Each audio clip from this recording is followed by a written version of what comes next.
You guys kind of hung with Oregon for about 35 minutes on Sunday. What do you think led to kind of some of the breakdowns? And it looks like you guys lost your composure a little bit down the stretch, and they finished on a 14-0 run. But before that, it had been pretty good. Turnovers has been pretty much our Achilles heel most of this Pac-12 season. And then again, we played well on defense. It was just they had some key baskets at some key moments. The 4-point play, Milan fouled. We were down by 5 at that point. Then they went up 8, and then he hit his free throw, went up 9. So just those little things but the turnovers were the biggest thing, I would say. They scored off our turnovers, and they're a running team just like we are, and they play at a pace. And in that environment, in that crowd, once you get them going, it's hard to call a timeout to slow them down and cool them off. What changes with that Robo out there? He's someone who can usually get a bucket when you guys need one. Does it really change the flow of the game without him there? Yeah, it changes offensively and defensively, but offensively really more so. I think me and Malachi kind of felt the burden. Me, Malachi, and Carter felt the burden of the scoring, and so that he was that missing link that we needed. I think if we would have Robo, we could have at least closed the gap earlier when we went down, and ultimately could have had a chance to win a game down the stretch. Colorado and Utah, 2 teams you guys played fairly well at their places. Those are tough places to play. Do you guys take a lot of confidence knowing that maybe with them here, it kind of goes differently for you guys? Yeah, I think since we played them, we've learned a lot. We've gained a lot of knowledge on our losses that we've had in that stretch of time. We could have beat them both on their home floor.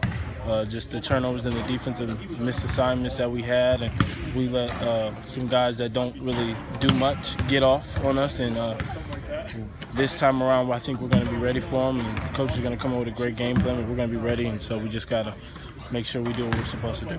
How does it change the trajectory of the season when some of the goals that you guys had set, preseason aren't kind of, the NCAA tournament probably isn't in play for you guys anymore, and some of those goals aren't there? How do you guys stay motivated and kind of get through this last stretch? As the season evolves, you got to evolve. So just like as a team, even though our next goal is to win the Pac-12 championship, in order to get to the NCAA tournament. So they don't stop. Our goals don't stop. They just gotta evolve, and we just gotta do what we can to get to that next goal that we have in mind. So we always want to set goals. You always want to set goals as a player, as a team, just so you know what you're working for. I'm working on something about Benny Seltzer. What kind of influence has he had on the program in a short time here?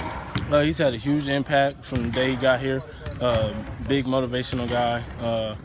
Has told us what he's learned when he played here as far as being a Coug and what it means to be a Coug, and just leaving it all on the line for each other. And so he's just been a huge impact for this team and honestly for the community. They love seeing him back in the community, and everybody's happy to see him. I've never seen a game of him. I want to see a game, but I know he's a knockdown shooter. He shows that with us in practice every day. And so, but yeah, I love him. Does he brag about that? Oh, brags about it all the time. All he does is talk. He'll tell you that's his best thing that he does is talk trash. So if you ever catch him when he's here, you'll see him talking trash to somebody. What else has he shared with you guys about his time here? I know he played in the tournament, and I think it was an all-conference player, but does he have any specific memories that they shared with you guys? I think he talked about when he played at UW. I think he talked about when he played Oregon State. I don't really remember specific memories he said, but I mean, I think he was kind of hurt. Robo beat his three-point record, how many three-point made in the game. But other than that, he hasn't really been so specific with it. He's just kind of is more vague about it. He's been around the game for so long and worked with so many good programs. Can you just tell how knowledgeable he is about the game, and does it show at practice and games? Yeah. He's been around so many pros. He's coached pros. He's helped guys get to the NBA. He's seen the game at the NBA level. He's seen the game at the overseas level, so he knows basketball. He knows it well, and he just wants you to play hard and be consistent every night, and not deviate from what you normally do. So.